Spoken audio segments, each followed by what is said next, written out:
On the M621 between Bradford and Leeds, PC's Rob Jones and Mick Roth are on patrol.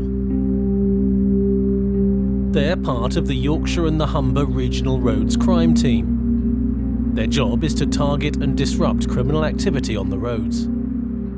We hunt in packs and we work in pairs, whereas in the past you might be on your own, you might think twice about stopping a car, or you might lose something by hesitating because you don't have the strength in numbers. We have the strength in numbers. We have the team readily available to deal with any issue.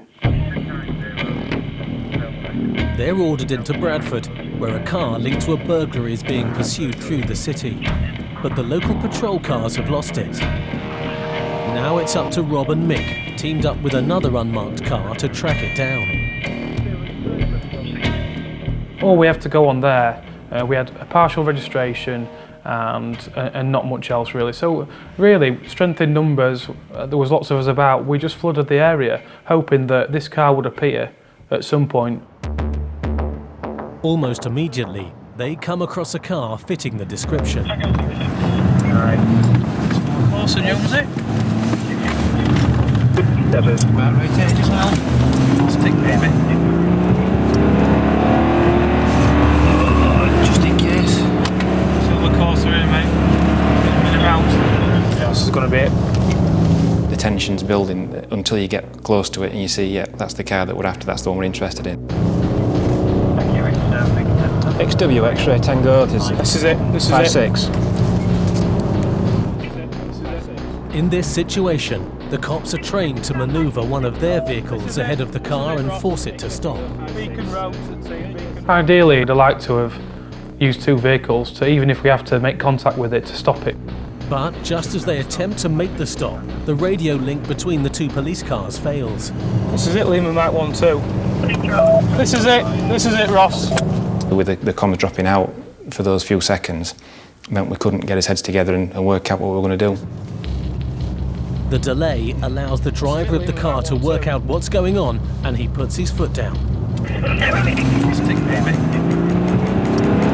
Yeah, vehicle's lit up.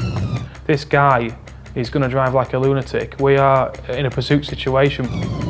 It is failing to stop at this time. Yeah, vehicle is making off. We're on Speeton Avenue. Speed is 55 miles per hour. Permission for T-Pack now, please. When you first shout up on the radio and you tell the control you've got one failing to stop, I always feel like my voice is trembling. Speed is now 80 miles per hour. You're kind of concerned that if the control room hears that, they're going to think that you're not properly in control. Got brake action, approaching traffic lights, stand by. Which is not true, it's just, like I say, it's the adrenaline having the effect that adrenaline has. Their best chance of stopping the driver safely will be with the help of air support. It gives us the ability to just back off, take the pressure out of the pursuit, and ultimately we know in your back of your mind, if the helicopter's there, they're not getting away. Yeah, X-ray Tango 5-6, still great on road. Is the helicopter available, please? The helicopter isn't available and the motorway cops are on their own. But the car is now heading towards Bradford's narrow back streets. He's more than likely a local lad. He'll know those roads like the back of his hands. So it's quite difficult to put a sort of a coherent strategy into place to stop him when he knows where he's going. You know, it's his home patch at the end of the day. The odds are stacking up against the cops, but they're determined to keep the Corsa in their sights. Back in Bradford, PC's Mick Roth and Rob Jones are still caught up in a dangerous high-speed pursuit, and they have their own concerns about what could lie round the next bend. All he has to do is turn a corner during that pursuit and run over a person, a child, and kill them. And then the whole game changes. Mick and Rob don't want to lose the Corsa, but they also need to keep their distance. You're very conscious not to push them too hard or push them into making manoeuvres that they shouldn't be making, because you're very aware that they're not looking at what's in front of them. They're more than likely paying a lot of attention to what's behind them and seeing how close the blue lights are. Speed is now 60. Yeah, approaching lights on red, stand by. And it's a left through the red lights onto Little Orton Lane going downhill. Stay left, on to... Stand by. Safety check. Round a left-hand bend.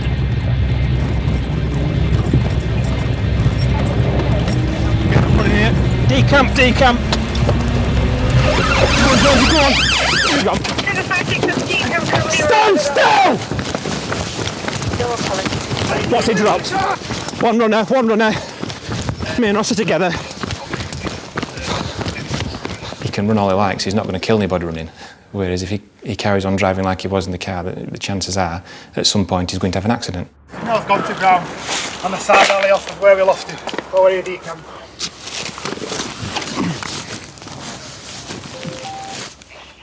The drivers vanished into the darkness. I'll keep an eye on this. Search. Just by way of description, white male, I would guess 17, 19, 20 years of age, slim build, dark blue Adidas tracksuit bottoms, dark hooded top, trainers.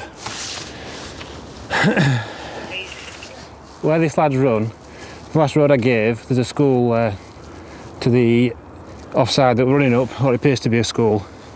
There's a set of playing fields, and I think the lad's in there somewhere. I think we'd have seen him run there, wouldn't we, Rob? Yeah, he's got to be over here. He couldn't, if he'd gone up there, we'd have seen him. He can't get over that fence. He's got to have dived over here or in that spare land. A dog team is called in.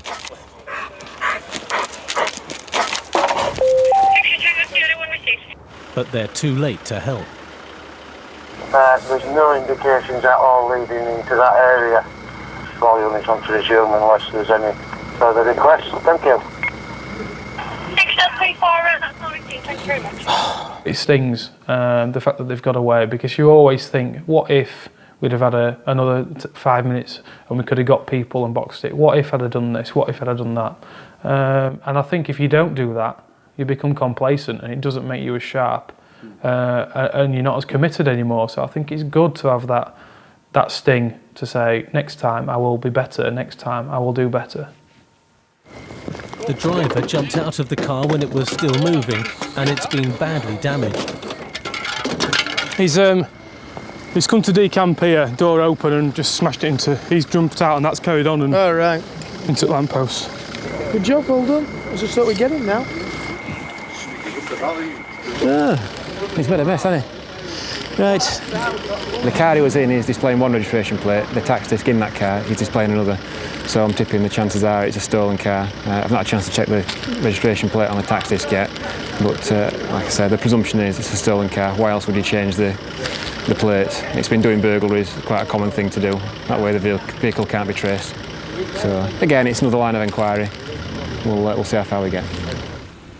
All they can do now is look for evidence. Rob returns to the alleyway where they lost the driver. You know he's off on his toes and you're not going to get him there and then. Your brain switches to catching him in the long term, if you like. Basically, when the lads decamped and run up that ginnel, Ross and I have chased after him, and as he's got to a particular point, I've seen something come to the right-hand side. I don't know if he's discarded it or it's just dropped out of his coat, but it's come from him. After we've completed the search, I've gone back, and the only two items there are the William Hill betting slip from today, with a time and a date on, so I'm quite sure they'll be able to see who got that. And the other thing is, it's one of those shoe covers that you get when you go look around show homes or when Sky come to your house. There's still a chance that they can match the betting shop CCTV footage with their own in-car footage to link the driver to the Corsa. You see him drop a glove? He ain't got gloves on as he comes out, which is a bonus, isn't it? I mean, forensically, that's ideal for us. The fact that his fingerprints are going to be somewhere within the cabin area of the car. The fact that he's not wearing gloves and our video proves it. And if we find fingerprints or some forensic link to him, he'll have some stern questions to answer as to why his fingerprints are in the car, so to speak. It's always nice to find something that you think, I know this particular item is going to link this car to the person that's run away, and I can identify the person that ran away through this particular item. So it's always nice, because you know in the long run he's going to be arrested. Both leads will be followed up tomorrow, and as the crime team head back into the centre of Bradford,